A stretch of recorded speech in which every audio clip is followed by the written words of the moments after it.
অসমৰ প্ৰত্যেকগৰাকী জনতালৈ দিবলৈ ওলাইছোঁ ডাঙৰ খবৰ। আজি হৈছে 24 নৱেম্বৰ। আজি অসমৰ লাখ লাখ দুখীয়াসকললৈ কেইখনমান চৰকাৰী আঁচনিলৈ দিবলৈ ওলাইছোঁ ডাঙৰ খবৰ। তো যিসকল মানুহে ভিডিঅ'টোত ক্লিক কৰিছে অনুগ্ৰহ কৰি ভিডিঅ'টো স্কিপ নকৰি প্ৰথমৰ পৰা শেষলৈ চাই থাকিব, কিয়নো এইটো ভিডিঅ'ৰ মাজত মহিলাসকলৰ পৰা আৰম্ভ কৰি ৰেচন কাৰ্ডলৈ কেইখনমান নতুন খবৰ আপোনালোকক প্ৰদান কৰিম। অনুগ্ৰহ কৰি ভিডিঅ'টো স্কিপ নকৰি প্ৰথমৰ পৰা শেষলৈ চাই থাকিব। লগতে মোৰ চেনেলত নতুন হ'লে প্লিজ চেনেলটো ছাবস্ক্ৰাইব কৰি মোৰ লগত থাকিব আৰু ভিডিঅ'টো ভাল লাগিলে অনুগ্ৰহ কৰি শ্বেয়াৰ কৰি আপোনালোকৰ বন্ধুবৰ্গকো চোৱাৰ কাৰণে সুযোগ প্ৰদান কৰিব। তো বলক ভিডিঅ'টো আৰম্ভ কৰি আজি প্ৰথমটো গুৰুত্বপূৰ্ণ খবৰৰ বিষয়ে বিস্তাৰিত জানি লওক। আজি প্ৰথমটো গুৰুত্বপূৰ্ণ খবৰ হ'ল জননী সুৰক্ষা যোজনালৈ। তো জননী সুৰক্ষা আঁচনিত কোনবোৰ মানুহে আবেদন কৰিব পাৰিব, আবেদন কৰাৰ পিছত কি লাভ হ'ব, ক'ত গৈ আবেদন কৰিব লাগিব, সবিশেষ আপোনালোকক জনাই আছোঁ। অনুগ্ৰহ কৰি ভিডিঅ'টো স্কিপ নকৰি চাই থাকিব। তো ইয়াতে লিখা আছে কে highlights all those rural women who are pregnant at the time of delivery and living below the poverty line will be provided with financial assistance of Rs 700. তো যিসকল মহিলাই গাঁও অঞ্চলত বসবাস কৰে সেইসকল মহিলাই গৰ্ভধাৰণ কৰাৰ পিছত যেতিয়া সন্তানৰ জন্ম দিব তেতিয়া কিন্তু জননী সুৰক্ষা আঁচনিৰ অধীনত লাভ কৰিব 700কৈ টকা। তাৰপিছত 2 নম্বৰত কৈছে all those urban women living below the poverty line will be provided with financial assistance of Rs 600 by the government. তো যিসকল মহিলাই চহৰ অঞ্চলত বসবাস কৰে আৰু BPL কেটেগৰীত অন্তৰ্ভুক্ত সেইসকল মহিলাই সন্তান জন্মৰ সময়ত জননী সুৰক্ষা যোজনা আঁচনিত আবেদন কৰিলে চৰকাৰে পোনপটীয়াকৈ 600কৈ টকা বেংক একাউণ্টত সোমাই দিব। তাৰপিছত জননী সুৰক্ষা আঁচনিলৈ আৰু কি কোৱা হৈছে, কেনেকৈ আপোনালোকে আবেদন কৰিব পাৰিব, সবিশেষ আপোনালোকক জনাই আছোঁ।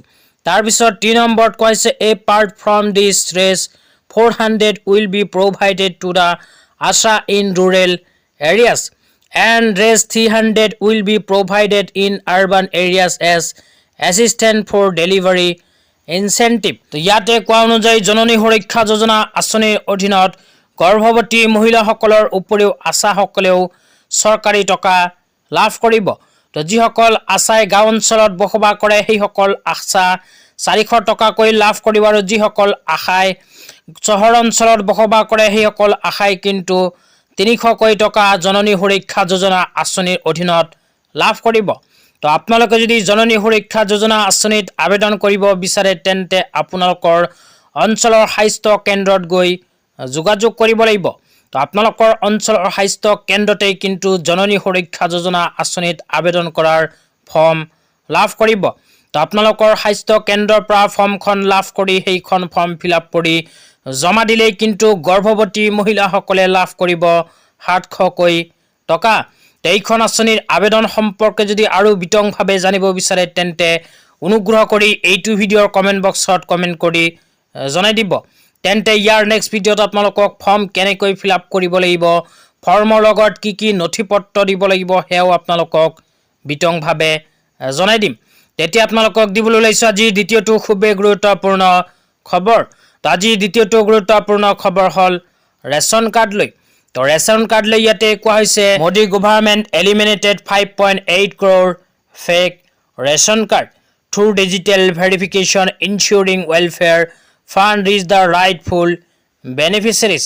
তো ইয়াতে কোৱা অনুযায়ী মোদী চৰকাৰে ইতিমধ্যে 5.8 crore ফেক ৰেচন কাৰ্ড বাতিল কৰিছে। তো যিসকল মানুহে ৰেচন কাৰ্ড পোৱাৰ বাবে যোগ্য নহয় সেইসকল মানুহেও কিন্তু ৰেচন কাৰ্ড বনাইছিল। তো সেইসমূহৰ ৰেচন কাৰ্ড মোদী চৰকাৰে ডিজিটেল ভেৰিফিকেশ্যনৰ জৰিয়তে বাতিল কৰিছে। তো 5.8 crore ফেক ৰেচন কাৰ্ড কিন্তু ডিজিটেল ভেৰিফিকেশ্যনৰ জৰিয়তে ইতিমধ্যে মোদী চৰকাৰে বাতিল কৰিছে। তো আপোনালোকে যদি ৰেচন কাৰ্ড পোৱাৰ উপযুক্ত নহয় কিন্তু ৰেচন কাৰ্ড বনাইছে তেন্তে আপোনাৰ নাম ৰেচন কাৰ্ডৰ পৰা অতি শীঘ্ৰেই কৰ্তন হ'ব। ডিজিটেল ভেৰিফিকেশ্যনত ধৰা পৰাৰ লগে লগেই কিন্তু আপোনালোকৰ নাম ৰেচন কাৰ্ডৰ পৰা বাতিল হ'ব। এতিয়া আপোনালোকক দিবলৈ ওলাইছোঁ আজিৰ তৃতীয়টো খুবেই গুৰুত্বপূৰ্ণ খবৰ। তো অনুগ্ৰহ কৰি ভিডিঅ'টো স্কিপ নকৰি প্ৰথমৰ পৰা শেষলৈ চাই থাকিব। তো আপোনালোকে মোবাইল স্ক্ৰীনত চাব পাৰিছে প্ৰধানমন্ত্ৰী বিশ্বকৰ্মা আঁচনিলৈ এনেকুৱা এখন আপডেট ইতিমধ্যে আমাৰ হাতত আহি পৰিছে। তো প্ৰধানমন্ত্ৰী বিশ্বকৰ্মা আঁচনিলৈ ইয়াতে কি কোৱা হৈছে বিতংভাৱে আপোনালোকক জনাই আছোঁ। অনুগ্ৰহ কৰি ভিডিঅ'টো স্কিপ নকৰি চাই থাকিব। তো ইয়াতে লিখা আছে প্ৰধানমন্ত্ৰী বিশ্বকৰ্মা যোজনা দক্ষ শিল্পী আৰু উদ্যোগীসকলক শক্তিশালীকৰণ মুখ্য দিশসমূহ বন্ধকীমুক্ত ঋণ 1,18,000 মাহৰ বাবে আৰু 2 লাখ টকা 30 মাহৰ বাবে। তো যিসকল দুখীয়া মানুহে প্ৰধানমন্ত্ৰী বিশ্বকৰ্মা আঁচনিত আবেদন কৰিছিল সেইসকল মানুহক কোনো বন্ধকী নোলোৱাকৈ কিন্তু ভাৰত চৰকাৰে 18 মাহৰ বাবে প্ৰদান কৰিব 1 লাখকৈ টকা। ইয়াৰ পিছত 30 মাহৰ বাবে 2 লাখ টকাৰ কোনো বন্ধকী নোলোৱাকৈ প্ৰধানমন্ত্ৰী বিশ্বকৰ্মা আঁচনিৰ জৰিয়তে প্ৰদান কৰিব ঋণ।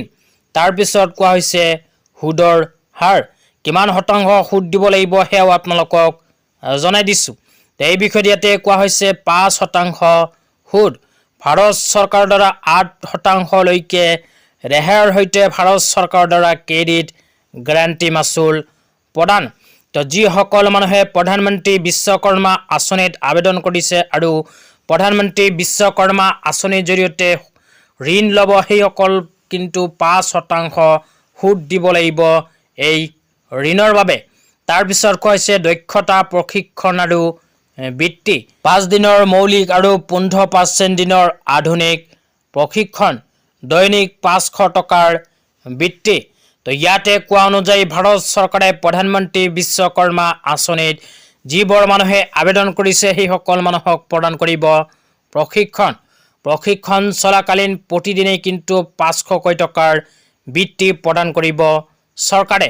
তো আপোনালোকে যদি প্ৰধানমন্ত্ৰী বিশ্বকৰ্মা আঁচনিত আবেদন কৰিছে তেন্তে এইটো ভিডিঅ'ৰ কমেণ্ট বক্সত কমেণ্ট কৰি জনাই দিব। তেন্তে ইয়াৰ নেক্সট ভিডিঅ'ত আপোনালোকক জনাম যে প্ৰধানমন্ত্ৰী বিশ্বকৰ্মা আঁচনিৰ জৰিয়তে আপোনালোকে কেতিয়া আৰু কিমান তাৰিখে বা কোনটো মাহত ঋণ লাভ কৰিব। তেতিয়া আপোনালোকক দিবলৈ ওলাইছোঁ আজি চতুৰ্থটো খুবেই গুৰুত্বপূৰ্ণ খবৰ। তো আজি চতুৰ্থটো গুৰুত্বপূৰ্ণ খবৰ হ'ল সেল্ফ হেল্প গ্ৰুপৰ মহিলাসকলৰ বাবে। তো যিসকল সেল্ফ হেল্প গ্ৰুপৰ মহিলাই 10,000কৈ টকা পোৱাৰ বাবে মুখ্যমন্ত্ৰী মহিলা উদ্যমিতা অভিযান আঁচনিৰ ফৰ্ম ফিল আপ কৰি জমা দিছে সেইসকল আত্মসহায়ক গোটৰ মহিলাৰ বেংক একাউণ্টত অতি শীঘ্ৰেই অসম চৰকাৰে সোমাই দিব 10,000কৈ টকা। কিন্তু এইবোৰ মহিলাসকলে ফৰ্ম ফিল আপ কৰি জমা দিলেও কিন্তু টকা নাপাব। তো কোনবোৰ মহিলাসকলে নাপাব আপোনালোকক এটা এটাকৈ জনাই দিছোঁ। তো ইয়াতে 1 নম্বৰত কোৱা হৈছে বেংক একাউণ্টৰ লগত আধাৰ কাৰ্ড লিংক নথকা আত্মসহায়ক গোটৰ মহিলাসকল। লগতে যিসকল মহিলাই SHG গোট বেংক ফেডাৰেশ্যন আদিৰ পৰা লোন লৈছিল কিন্তু সেই লোন পৰিশোধ কৰা নাই তেনে আত্মসহায়ক গোটৰ মহিলাসকলে যদি আবেদন কৰিছে তেন্তে 10,000কৈ টকা নাপাব। ইয়াৰ লগতে যিসকল আত্মসহায়ক গোটৰ মহিলাসকলে জেনেৰেল OBC কাষ্টত অন্তৰ্ভুক্ত সেইসকল মহিলাৰ 3টাতকৈ অধিক সন্তান থাকিব নোৱাৰিব। লগতে ST SC মৰাণ মটক টি ট্ৰাইবৰ মহিলাসকলৰ যদি 4টাতকৈ অধিক সন্তান থাকে সেই ক্ষেত্ৰতো কিন্তু 10,000কৈ টকা নাপাব। তাৰপিছত কোৱা হৈছে যিসকল মহিলাৰ কন্যা সন্তান আছে সেইসকল মহিলাই নিজৰ কন্যা সন্তানজনীৰ শিক্ষাৰ প্ৰতি গুৰুত্ব দিব লাগিব। তো আপোনালোকৰ যদি কন্যা সন্তান আছে তেন্তে শিক্ষাৰ প্ৰতি গুৰুত্ব নিদিলেও কিন্তু 10,000কৈ টকা পোৱাৰ যোগ্য আপোনালোকে নহয়।